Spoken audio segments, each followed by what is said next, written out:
1/f equal to 1/u plus 1/v அதுல போடலாமா sir? Okay. So அப்போ தம்பி என்ன சொல்றீங்க, கான்கேவ் மிரருக்குன்னு ஒரு ஃபார்முலா இருக்கு, கேட்டுங்களா? Yes sir. சரி. ஸோ அது பிரகாரம்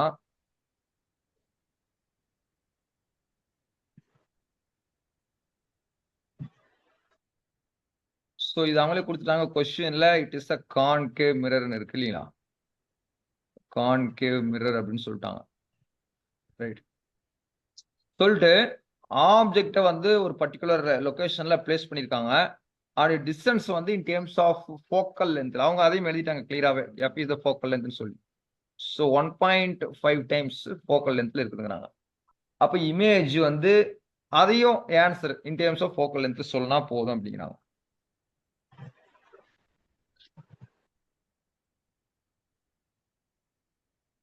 சரியா? ரைட். அப்போ இது கான்கேவ் மிரர். கான்கேவ் மிரர்னா எப்படி இருக்கும்? முதல்ல இன்னைக்கு காலையில பார்த்தோம், எப்படி இருந்திருக்குமா கான்கேவ் மிரர்? ரைட். ஸோ என்னுடைய பிரின்சிபல் ஆக்சிஸ் இப்படி போட்டுட்டேன். ஒரு ஆக்சிஸ் வந்து இப்படி போகுது, இதனுடைய ஆக்சிஸ் இப்படி போயிட்டு இருக்கு. இதில் நமக்கே தெரியும். ஸோ எஃப்னு ஒரு பாயிண்ட் வைப்பேன். அப்புறம் ஆருங்கிறது என்னதுங்க? Radius of curvature. அதுவும் பார்த்துருக்குறோம். So F equal to R by டூன்னு கூட ஒரு ரிலேஷன் இருக்கு இல்லைங்களா? F equal to R by two. Radius of கர்வேச்சர்ல பாதி எடுத்தேன்னா அதுதான் எனக்கு ஃபோக்கல் லென்த். ஸோ இப்போ ஆர் ஈக்குவல் டு 2 டைம்ஸ் எஃப்னு கூட எழுதிக்கலாம். ஸோ அப்போ இங்கிருந்து எவ்வளவு டிஸ்டன்ஸ்? இது போல்னு சொல்லி பார்த்தேன். Geometric centre of concave mirror வந்து போல். அப்போ போல்னா பீன்னு ரொட்டேஷன் கொடுத்துக்கணும், புரியுதுங்களா? ஸோ அங்கிருந்து என்னுடைய லென்த் எல்லாம் நம்ம மென்ஷன் பண்ணணும். இது வந்து எனக்கு எஃப்னு இருந்திருக்கும், புரியுதுங்களா? ரைட். இப்போ சொல்றாங்க பாருங்க. இப்போ எனக்கு எங்க இருக்கு concave mirror? At a distance வந்து 1.5ல இருக்கு, புரியுதுங்களா? எங்க இருக்கு? 1.5. 1.5னா அப்ப எதுக்கு இடையில இருக்குதுன்னு அர்த்தம்? ரேடியஸ் ஆஃப் கர்வேச்சர் இருக்கும். ஏன்னா 2Fன்னு சொன்னா 2Fன்னா என்ன அர்த்தம்? எக்ஸாக்டா ஆறுங்கிற பாயிண்ட்ல இருந்திருக்கும், புரியுதுங்களா? இந்த ஆறுங்கிறது எனக்கு என்ன, நம்ம சென்டர் ஆஃப் கர்வேச்சர்னு போட்டிருப்போம், புரியுதுங்களா? ரொட்டேஷன் கொடுக்கல ஆறுன்னு கொடுக்காம இந்த நேரம் நான் என்ன சென்டர் ஆஃப் கர்வேச்சர்னு கொடுத்துருப்பேன்.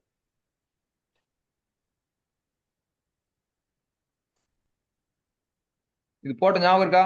Centre of curvature.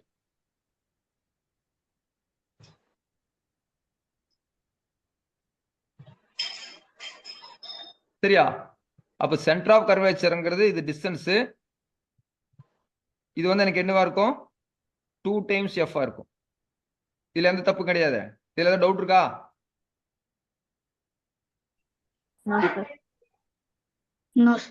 நோ.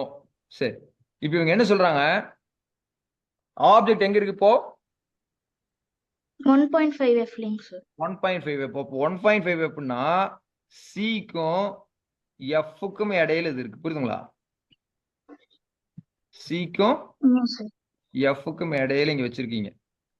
அப்ப நம்ம நார்மலா நான் ஒரு 4 கேஸ் சொன்னேன். பியாண்ட் சி இருந்தா எங்க விழுகும், சிலியே வச்சா எப்படி இமேஜ் ஃபார்ம் ஆகும், சிக்கும் எஃப்க்கும் இடையில இருந்தா எப்படி ஆகும், எஃப் தாண்டி விழுந்தா எப்படி ஆகும்னு சொல்லி 4 கேஸ் போட்டேன். அந்த படம் எழுதிருக்கீங்களா? வீட்டுக்கு போய் எழுதிங்கன்னு சொன்னேன். அந்த படத்தை போட்டிருக்கீங்களான்னு கேட்கிறேன்.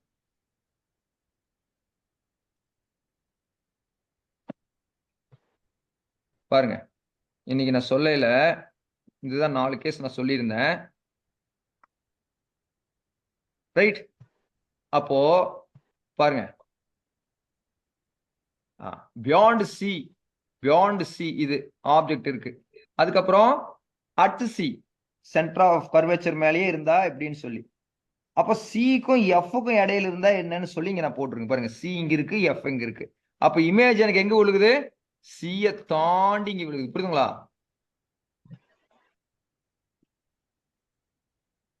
தம்பி இதுல டவுட் இருக்கா? நோ. சரி. அப்போ ஃபர்ஸ்ட் நான் எப்படி தெரிஞ்சுக்கிறேன்? அந்த ஆப்ஜெக்ட் எந்த நேரம் இருக்குதுன்னு ஃபர்ஸ்ட் டிஃபைன் பண்றேன். அப்போ டிஃபைன் பண்றதுக்கு நான் என்ன பண்றேன்? சில கிரிட்டீரியா அதுக்கு இருக்கு. அதுல ஒன் ஆஃப் த கிரிட்டீரியா என்ன? Radius of curvature equal to 2 times எஃப்னு தெரியுது. ரைட். அப்போ அவங்க எனக்கு என்ன கொடுக்குறாங்க? 1.5 டைம்ஸ் எஃப்ங்கிற டிஸ்டன்ஸ் அது இருக்குதுங்கிறாங்க. அப்ப அதை வச்சு எனக்கு என்ன தெரிய வருது, 2 விட கம்மியா இருக்கு. அப்ப 2 டைம்ஸ் எஃப்னா அதுல சில இருந்து இருக்கணும். அப்ப சியை விட கம்மியா இருக்கு. அப்போ கண்டிப்பா 1.5 அப்படிங்கிறது, ஏன்னா 1ன்னு சொன்னீங்கன்னா நேரா எஃப்ல இருக்கணும். அது எஃப்ல இல்ல. 1.5 டைம்ஸ் எஃப்ங்கிறாங்க. அப்போ இது ஃபோக்கல் லென்த். இதான ஃபோக்கல் லென்த் எழுதிருப்பீங்க நீங்க. எது ஃபோக்கல் லென்த் பாருங்க, இது இது வந்து எனக்கு ஃபோக்கல் லென்த் கேட்டா, இதுதான் ஸ்மால் எஃப். ரைட், இது சில இருந்து நான் போடுறேன். ஸோ அப்போ இது எனக்கு என்னது 2 times F. As per rule பிரகாரம் எஃப் ஈக்குவல் டு என்ன இருப்பீங்க நீங்க, R by 2 radius of curvature by 2ன்னு ஒரு ப்ரூஃப் கூட நம்ம பண்ணியிருக்கோம். டெரிவேஷன்ல ஒரு ப்ரூஃப் கூட டிவைட் பண்ணியிருக்கோம். அப்போ இந்த ஆர்ங்கிறது ரேடியஸ் ஆஃப் கர்வேச்சர்ங்கிறது 2 டைம்ஸ் எஃப் லொகேஷன்ல இருக்கும். சரியா? அப்போ இமேஜ் இப்ப எங்க தம்பி விழுந்திருக்கு, 2 தாண்டி தானே விழுந்திருக்கு. 2F தாண்டி விழுந்திருக்கு. புரியுதுங்களா இமேஜ்? Yes sir. இதுல எந்த டவுட் இல்லையே. அப்போ ஆப்ஜெக்ட் வந்து சிக்கு எஃப்க்கு இடையில இருக்கீல, அதனுடைய இமேஜ் வந்து மோர் தென் 2F டிஸ்டன்ஸ்ல இருக்குன்னு தெரிஞ்சுக்கிட்டோம். ரைட், அப்போ இப்ப நேரா ஆன்சருக்கு வர்றேன். ஓகே, இப்ப போய் அந்த சொல்யூஷன் எடுத்து, ஓகே நான் பாக்குறேன். பாக்கையில இதுல பாருங்க, கிரேட்டர் தென் 2 அப்படிங்கிற வேல்யூ 2 இடத்துல இருக்கு. தெரியுதா? எங்க இருக்கு? ஆப்ஷன் ஏலயும் ஆப்ஷன் டிலயும் இருக்கு. ஏன்னா என் ரூல் பிரகாரம் பாத்தீங்கன்னா இமேஜ் இதை தாண்டி கீழே விழுந்திருக்கு. தலைகீழ இப்படி விழுந்திருக்கு இமேஜ். கேட்டுங்களா? ஆப்ஜெக்ட் நீங்க இந்த நேரம் வச்சிருப்பீங்க. ஆப்ஜெக்ட் இந்த நேரம் வைக்கல, இது ஆப்ஜெக்ட். இது எனக்கு என்ன வருது, தேர்ட் கேஸ்ல வந்து. கேட்டுங்களா? அந்த நம்ம பிபிடி போர்ட்டல் பிரகாரம் இது தேர்ட் கேஸ். தேர்ட் கேஸ்ல எனக்கு சிய தாண்டி இங்க விழுந்திருக்கு. அப்ப நான் என்ன கன்க்ளூட் பண்றேன்னு சொன்னீங்கன்னா, இதுவே 2F சொன்னா இந்த டிஸ்டன்ஸ் கண்டிப்பா எனக்கு எப்படி இருக்கணும், கிரேட்டர் தென் 2F இருக்கணும். அப்ப கிரேட்டர் தென் 2F வேல்யூ இந்த 4 ஆப்ஷன்ல எங்க இருக்குன்னு பாக்குறேன். ஸோ இது 1.5. அப்ப இது ரெண்டுமே வராது, சிறுசா இருக்கு. ரைட், அதுக்கப்புறம் எய்தர் ஏவா இருக்கணும் இல்லைன்னா டியா இருக்கணும். சரிதானா? அப்போ +3F போடணுமா இல்ல -3F போடணுமா நான் யோசிக்கிறேன். அப்போ சைன் கன்வர்ஷன் பிரகாரம் நான் உங்ககிட்ட சொல்லியிருக்கேன். சைன் கன்வர்ஷன் பிரகாரம் இந்த போலுங்கிற பாயிண்ட்ல இருந்து லெஃப்ட்ல நீங்க எடுக்க எப்பவுமே என்ன பண்ணணும், பிளஸ் போடணுமா நெகட்டிவ்ல பண்ணும் சார். அப்ப கண்டிப்பா எனக்கு ஆன்சர் என்னதான் வரணும், நெகட்டிவ் சார். நெகட்டிவ்ல சார் -3F வரும். புரியுங்களா? இது வந்து ஃபார்முலா யூஸ் பண்ணாம லாஜிக்கை யூஸ் பண்ணி போடுறது இந்த கொஸ்டின். இது ஃபார்முலா யூஸ் பண்ணி போடலாம். புரியுங்களா? பட் ஆனா லாஜிக்கலா யூஸ் பண்ணல நமக்கு டைம் சேவ் ஆகும். நீங்க ஃபார்முலா யூஸ் பண்ணீங்கன்னா முதல்ல மிரர் ஈக்குவேஷன் எழுதணும், தெரியணும். ஆனா லாஜிக்கா நான் யூஸ் பண்றேனுங்க அப்படின்னு சொன்னா உங்களுக்கு தியரி அத்துப்படியே தெரியணும். ஃபண்டமெண்டல் ரொம்ப ஸ்ட்ராங்கா இருந்தா மட்டும்தான் நீங்க வந்து என்ன பண்ணலாம். பாருங்க, இதுக்கு பேனா பேப்பரே வேண்டியது இல்லை. நீங்க பை தாட் எக்ஸ்பெரிமெண்ட்ல தாட் ப்ராசஸ்லயே இதுக்கு ஆன்சர் சொல்லிடலாம். 1.5F இருக்காங்க. அப்ப நீங்க பாருங்க, ஆக்சுவலா நான் படமா போட்டிருக்கேன். ரைட், ஃபிகரா நான் உங்களுக்கு ரெப்ரசென்ட் பண்ணிருக்கேன். அதுக்கு பதிலாக நீங்க இது இமேஜின் பண்ணி பார்க்கலாம். ஓ 1.5F அப்போ 1.5Fனா இது சிக்கும் எஃப்க்கும் இடையில இருக்கும். அப்ப சிக்கு எஃப்க்கு இடையில இருந்து இது தேர்ட் கேஸ்ல வருது. அப்ப இமேஜ் சியை விட தாண்டி தான் இருக்கணும். இமேஜ் இப்போ சி விட தாண்டி இருக்கணும்னா greater than 2F வரணுது.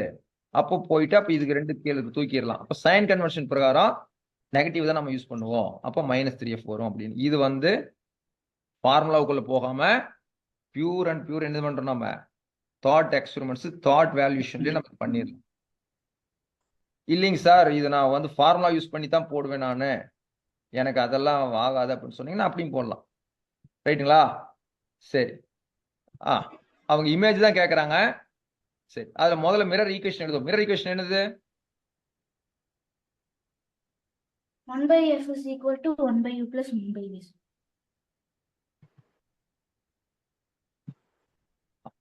Mirror equation. So 1/v plus 1/u equal to 1/f. சரி, இப்போ அவங்க கேட்கறது வந்து இமேஜ் ஸோ இமேஜ் விழுகுதுன்னு சொன்னீங்கன்னா இமேஜோடைய டிஸ்டன்ஸ் நான் என்ன பண்ணுவேன் வின்னு ரெப்ரசென்ட் பண்ணுவேன்.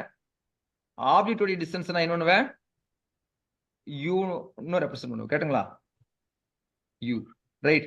இப்போ இந்த யூ வந்து அவங்களே சொல்றாங்க ஆப்ஜெக்டோட டிஸ்டன்ஸ் வந்து என்ன சொல்றாங்க 1.5 டைம்ஸ் எஃப்ங்கிறாங்க. புரியுங்களா? அவங்க கேட்கறது இந்த இமேஜ் டிஸ்டன்ஸ். அப்ப நான் என்ன பண்றேன் இந்த 1/v இங்க வச்சுக்கிட்டு ரைட் 1/f மைனஸ் 1/uன்னு எழுதிக்கிறேன். எழுதலாம் இல்லையா அப்படியே? ஏன்னா எங்கிட்ட கேட்டிருக்கிறது இமேஜோடைய டிஸ்டன்ஸ். ஸோ இமேஜோடைய டிஸ்டன்ஸை ரெப்ரசென்ட் பண்ணக்கூடிய சிம்பிள் வந்து இங்க we write R letter symbol R letter வந்து இங்க ஸ்மால் வி நம்ம எழுதியிருப்போம். சரி, இதுக்கப்புறம் நான் சைன் கன்வென்ஷன் யூஸ் பண்ணோம். பாருங்க சைன் கன்வென்ஷன் பிரகாரம் 1 டிவைடட் பை மைனஸ் எஃப். புரியுங்களா? ஏன்னா இது இங்க இருந்து லெஃப்ட்ல இருக்கு. அதே மாதிரி மைனஸ் 1 டிவைடட் பை யூ வந்து எனக்கு எப்படி இருக்கு அதுவும் மைனஸ் 1.5 எஃப் இருக்கு.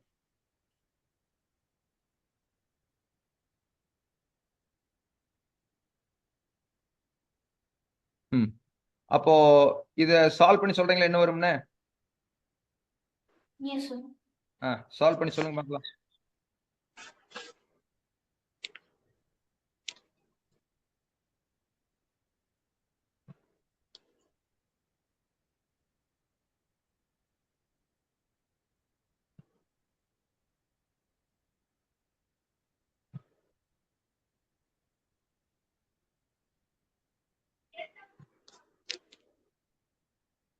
எல்சிஎம் எடுத்தீங்களா? LCM எடுத்திருப்பீங்களே?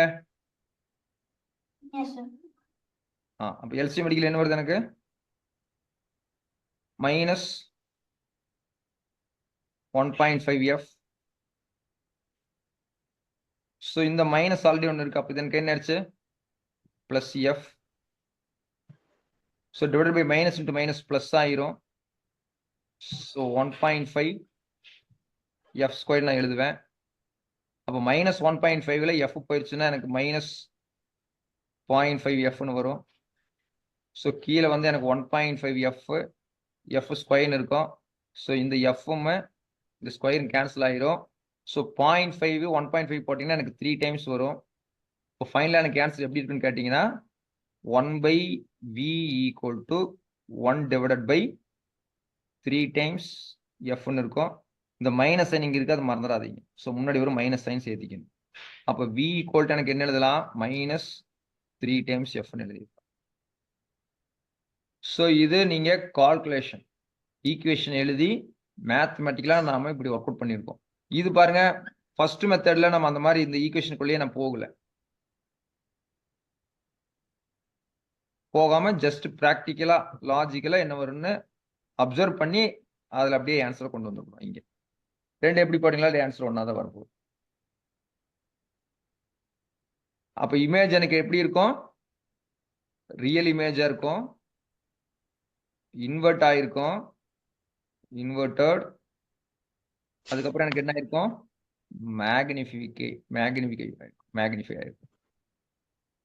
Magnification. Beyond seeing, sir. Beyond seal இருக்கும் இமேஜ்.